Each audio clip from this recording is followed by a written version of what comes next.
Corona ಹೆಚ್ಚಾದ ಹಿನ್ನೆಲೆ ರಾಜ್ಯ ಸರ್ಕಾರ ವೀಕೆಂಡ್ ಕರ್ಫ್ಯೂ ಜಾರಿಗೊಳಿಸಿದೆ. ಮಹಾನಗರ ಪಾಲಿಕೆ ಆರೋಗ್ಯಾಧಿಕಾರಿಗಳು ಮತ್ತು ಪೊಲೀಸ್ ಇಲಾಖೆ ಕೊರೋನಾ ನಿಯಮನ ಪಾಲಿಸದ ಸಾರ್ವಜನಿಕರಿಗೆ ದಂಡ ವಿಧಿಸುವ ಕಾರ್ಯ ನಡೆಸ್ತಾ ಇದ್ದಾರೆ.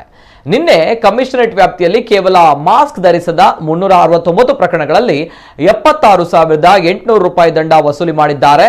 ಪೊಲೀಸರ ಈ ಕಾರ್ಯವನ್ನ ಸಾರ್ವಜನಿಕರು ಮುಕ್ತ ಕಂಠದಿಂದ ಶ್ಲಾಘಿಸಿದ್ದಾರೆ.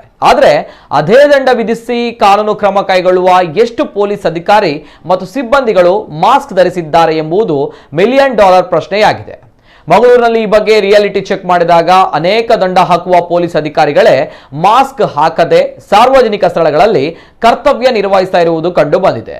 ಕೆಲವರು ಧರಿಸಿದ್ರೂ ಕೂಡ ಕಾಟಾಚಾರದ ಧರಿಸುವಿಕೆಯಾಗಿತ್ತು. ಕೆಲವು ಸಿಬ್ಬಂದಿ ಮಾಸ್ಕ್ ಅನ್ನ ಗಲ್ಲಕ್ಕೆ ಸಿಕ್ಕಿಸಿ ತಪಾಸಣೆ ನಡೆಸ್ತಾ ಇದ್ರು. ಇಂತಹ ಪೊಲೀಸರಿಗೆ ಯಾರು ದಂಡ ಹಾಕುತ್ತಾರೆಂಬ ಪ್ರಶ್ನೆ ಸಾರ್ವಜನಿಕರಾಗಿದ್ದೆ. ಇನ್ನು ಪೊಲೀಸ್ ಇಲಾಖೆಗೆ ಈಗಾಗಲೇ ಹಲವು NGO ಸಂಸ್ಥೆಗಳು ಮಾಸ್ಕ್ ನೀಡಿವೆ. ಆದರೆ ಪೊಲೀಸರು ಮಾತ್ರ ಇದನ್ನ ಧರಿಸದೆ ರಸ್ತೆಯಲ್ಲಿ ಓಡಾಡುವ ಕೆಲವರನ್ನ ಹಿಡಿದು ದಂಡ ವಿಧಿಸ್ತಾ ಇದ್ದಾರೆ. ಇದು ಯಾವ ನ್ಯಾಯ? ಗುಬ್ಬಿಯ ಮೇಲೆ ಬ್ರಹ್ಮಾಸ್ತ್ರವಲ್ಲವೇ ಎಂದು ಪ್ರಶ್ನಿಸಿದ್ದಾರೆ ಸಾರ್ವಜನಿಕರು. ಇನ್ನು ಮಾಸ್ಕ್ ಧರಿಸುವ ಬಗ್ಗೆ ಪೊಲೀಸರಿಗೆ ಮೊದಲು ತಿಳುವಳಿಕೆ ಕೊಡಿ ಎಂದು ಸಾರ್ವಜನಿಕರು ಅಭಿಪ್ರಾಯ ವ್ಯಕ್ತಪಡಿಸಿದ್ದಾರೆ. ಜೊತೆಗೆ ಈ ತರಹ ಮಾಸ್ಕ್ ಹಾಕದೆ ಸಾರ್ವಜನಿಕರೊಂದಿಗೆ ವ್ಯವಹರಿಸ್ತಾ ಇರುವುದು ಪೊಲೀಸರ ಆರೋಗ್ಯ ದೃಷ್ಟಿಯಿಂದಲೂ ಕೂಡ ಮಾರಕವಾಗಿದ್ದು ಹಿರಿಯ ಪೊಲೀಸ್ ಅಧಿಕಾರಿಗಳು ಈ ನಿಟ್ಟಿನಲ್ಲಿ ಗಮನ ಹರಿಸಬೇಕೆಂದು ಆಗ್ರಹಿಸಿದ್ದಾರೆ.